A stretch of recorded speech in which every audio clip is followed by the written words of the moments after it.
Bonjour et bienvenue dans l'entretien sur France 24. Notre invité aujourd'hui est le procureur en chef de la Cour pénale internationale, Karim Khan. Il est avec nous depuis la Cour à La Haye. Merci beaucoup d'être avec nous. Avec plaisir, merci pour votre invitation. Monsieur Khan, vous venez d'ouvrir une enquête formelle sur de possibles crimes de guerre et crimes contre l'humanité commis en Ukraine. 39 pays vous ont demandé de le faire. En quoi est-ce que c'est important de le faire à ce moment précis? Je crois que c'est extrêmement important pour deux raisons. Premièrement, c'est un mécanisme de déclenchement qui permet à mon bureau de lancer une enquête sur des faits qui relèvent de notre juridiction, à savoir génocide, crimes contre l'humanité et crimes de guerre. Ensuite, c'est une voix collective qu'il s'agit de lever et dont on espère qu'elle résonnera loin. Nous attendons que les différents combattants de toutes les parties prenantes appliquent les lois et les coutumes de la guerre et les statuts de Rome. Je pense que c'est une mesure très importante qui a été prise et j'espère que davantage de pays se joindront aux 39 pays qui ont pris l'initiative au cours des jours à venir. Oui. Qu'est-ce que cela signifie concrètement? Est-ce que ça veut dire que vous avez déjà ouvert votre enquête, que vous allez envoyer des équipes d'enquêteurs sur place pour rassembler des preuves, parce que c'est maintenant le travail qui reste à faire? Oui, nous avons lancé l'enquête, nous avons reçu le mandat hier, j'ai immédiatement lancé l'enquête et fait une déclaration. Une équipe de terrain s'est mise en route pour le terrain et nous faisons face à plusieurs défis, modalités, collecte, logistique et préservation des preuves.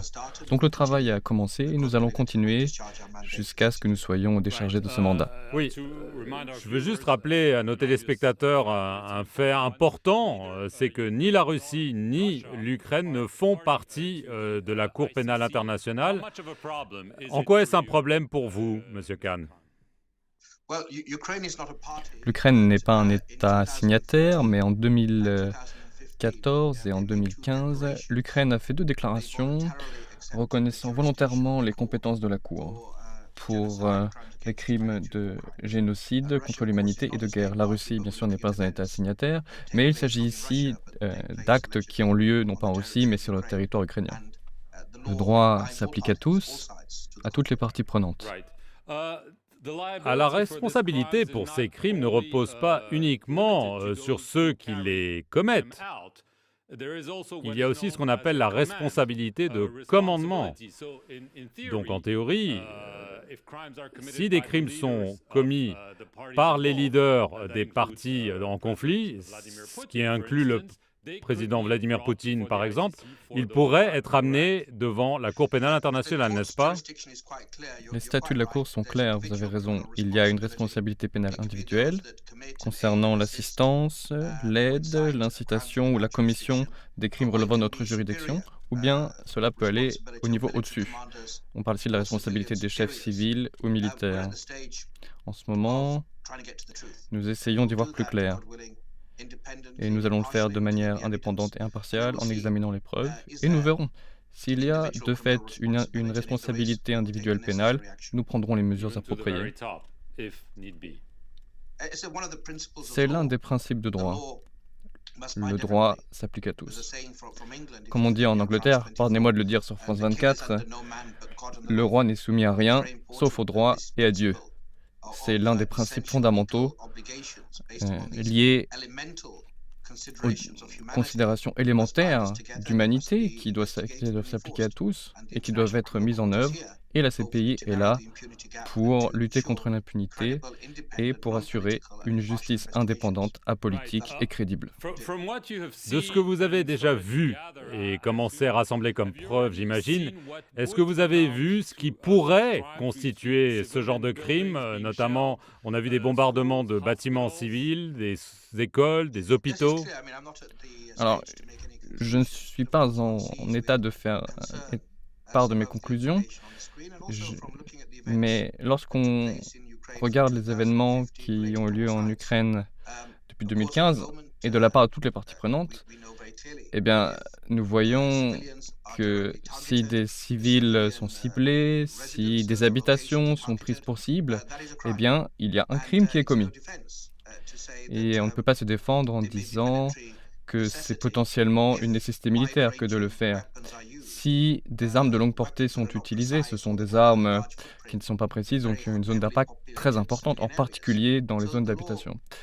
Le droit, j'ai déjà établi ce principe, mais permettez-moi d'ajouter, Marc, nous voyons sur les écrans de télévision que les combats gagnent les zones urbaines. Je suis très préoccupé quant à la commission de crimes contre ou affectant les enfants et quant à la commission de crimes sexuels basés sur le genre, que ce soit dans les combats de rue ou dans les lieux de détention. Ce sont des crimes auxquels nous devons être très attentifs et consacrer des ressources afin d'avoir un effet de dissuasion et de respect minimum des lois et des coutumes de la guerre de la part de toutes les parties prenantes, de la part de tous les belligérants. C'est leur devoir et je pense que c'est très important. Je préférerais bien sûr que la Cour joue un rôle de dissuasion afin de prévenir les excès, mais si les excès sont commis, il faut avoir l'endurance, la volonté collective de maintenir ces principes du droit international et les principes du statut de Rome afin de nous assurer que ces actions soient jugées par un juge impartial et indépendant qui évaluera la responsabilité pénale individuelle. Prenons un exemple concret. On a vu des images d'une université prise pour cible dans la ville de Kharkiv. Est-ce que ça constituerait de façon très concrète un crime aux yeux de la Cour? Je ne peux pas commenter. Je ne sais pas ce qui s'est passé précisément. Il y a des aspects techniques. Je ne sais pas ce qui a eu lieu à cet endroit. Je ne sais pas s'il y a eu des circonstances qui ont fait de cet endroit une cible militaire valide, quelles armes ont été utilisées. En revanche, je suis sûr que depuis les procès de Nuremberg et depuis l'application du statut de Rome, donc ça fait 20 ans, chaque chef militaire, chaque combattant sait qu'il y a le principe de la responsabilité. Il y a également les lois et les coutumes de la guerre, que ce soit les conventions de Genève ou les statuts de Rome. Et ces textes exigent un minimum de retenue dans les conflits. Qu'on soit un simple combattant, qu'on soit un gradé, qu'on soit un pilote d'avion ou un opérateur de n'importe quel type de matériel militaire, il faut absolument faire preuve de discernement. Cela relève du devoir de distinguer entre les cibles afin de ne pas toucher des enfants et des cibles non militaires. Notre équipe d'enquête ici, les observateurs de France 24, ont documenté l'utilisation par la Russie de sous-munitions dans la ville de Kharkiv le 28 février. Amnesty International, Human Rights Watch ont aussi documenté au moins 2 épisodes où ces sous-munitions ont été utilisées par les Russes. Est-ce que l'utilisation de ces sous-munitions est considérée comme un crime de guerre?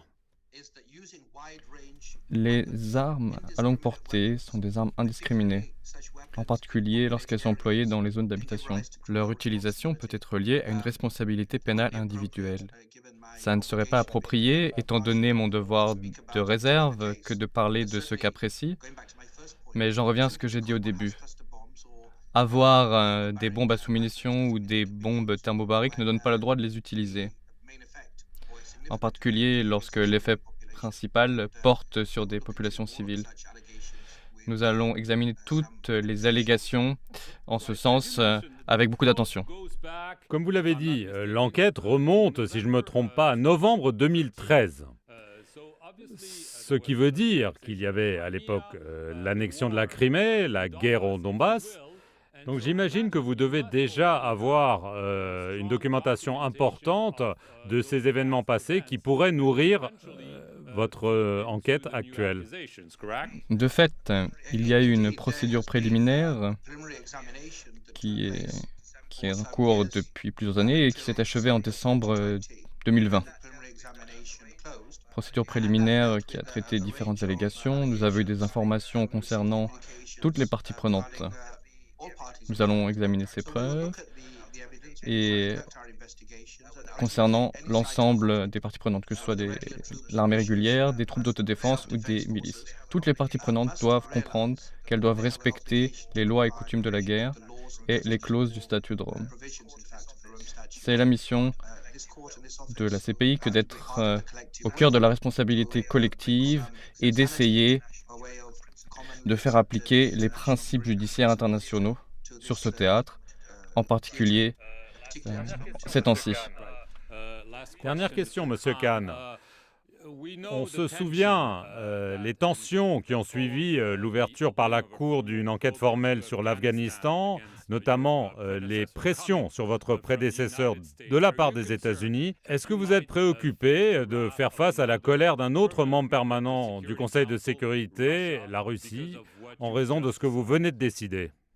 Marc, vous savez, j'avais tout à fait conscience de la difficulté de ce mandat lorsque j'ai présenté ma candidature.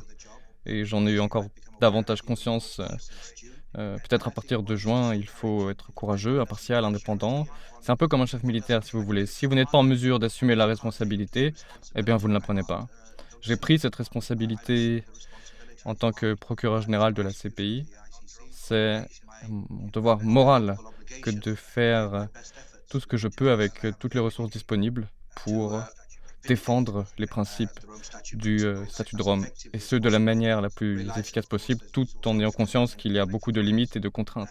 Mais avec de l'endurance, avec une volonté collective, avec le professionnalisme de nos équipes, on peut y voir plus clair et faire émerger la vérité. Karim Khan, procureur en chef de la Cour pénale internationale, merci beaucoup d'avoir été notre invité pour l'entretien de France 24 et merci à vous de l'avoir suivi. Restez sur nos antennes pour plus d'informations.